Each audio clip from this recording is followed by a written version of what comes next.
Hai sobat, jumpa lagi di channel Choji Bercerita. Makanan Jepang kaya akan cita rasa, mampu memanjakan lidah kita semua. Sebagian dari hidangan Jepang identik dengan hidangan laut dengan rasa yang sangat gurih. Sushi, tempura, ramen, dan sebagainya tentu sudah menjadi makanan Jepang yang paling terkenal di dunia. Namun, berbeda dengan natto yang dianggap sebagai salah satu kuliner ekstrim.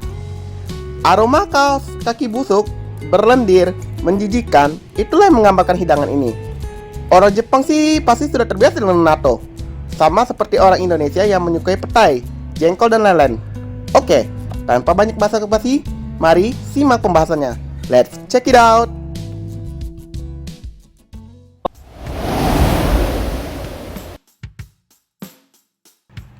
Sama halnya dengan tahu dan tempe yang merupakan produk hasil fermentasi.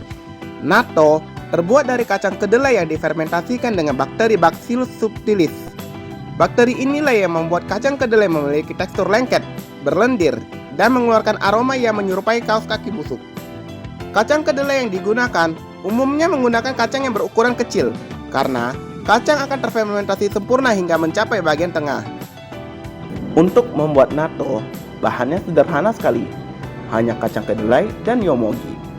Nanti yomogi inilah yang berperan sebagai media untuk proses fermentasi kacang kedelai. Jika tidak ada yomogi, sobat bisa menggunakan kulit jagung. Pastikan yomogi direndam dengan air panas. Satu hal lagi, pastikan peralatan yang digunakan harus steril, supaya natto tidak terkontaminasi dengan bakteri, jamur, dan sebagainya. Kalau tidak steril, ya bisa-bisa gagal. Pertama-tama, tuangkan kira-kira 2 cangkir kacang kedelai berukuran kecil.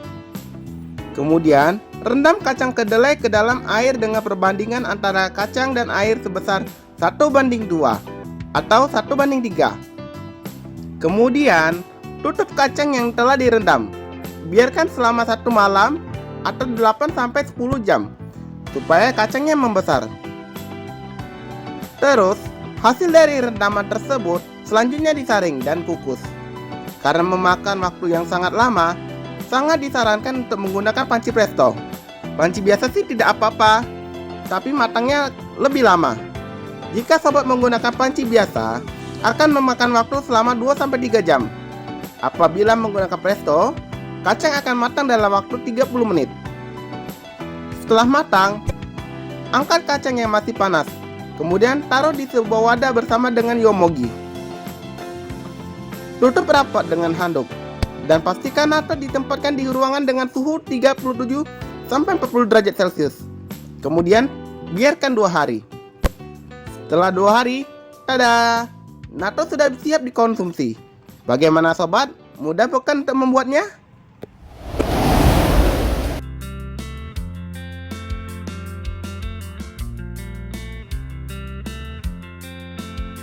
Natto bisa dimakan dengan berbagai cara. Misalnya, dengan cara dimakan langsung.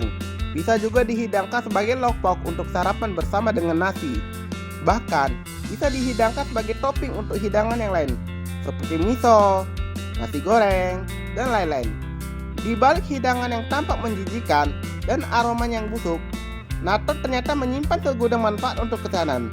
Apa saja sih? Salah satunya adalah meningkatkan kesehatan jantung. Ketika natto mengalami proses fermentasi, natto mengeluarkan enzim nattokinase yang dipercaya mampu menurunkan resiko penyakit jantung. Kerja enzim nattokinase berlaku seperti pengencer darah yang akan mencegah penggumpalan darah. Tak heran, jika rutin mengkonsumsi natto, orang akan panjang umur karena khasiatnya dihubungkan dengan penurunan resiko penyakit kardiovaskular. Selain itu, natto bermanfaat untuk menurunkan tekanan darah. Jadi, bagi yang mengalami hipotensi atau darah rendah, sebaiknya tidak mengkonsumsi natto. Sangat menarik bukan hidangan ekstrim dari negeri matahari terbit? Berani mencoba? Sekian pembahasan di channel Choji Bercerita. Apabila ada unek-unek seputar video ini, silakan tinggalkan komentar. Untuk mendapat pembahasan menarik dari channel Choji Bercerita, ayo subscribe dan nyalakan lonceng notifikasi. Serta berikan like, komentar, dan share ke teman-teman sobat. Sampai jumpa di video berikutnya. Terima kasih dan sampai jumpa. Bye-bye.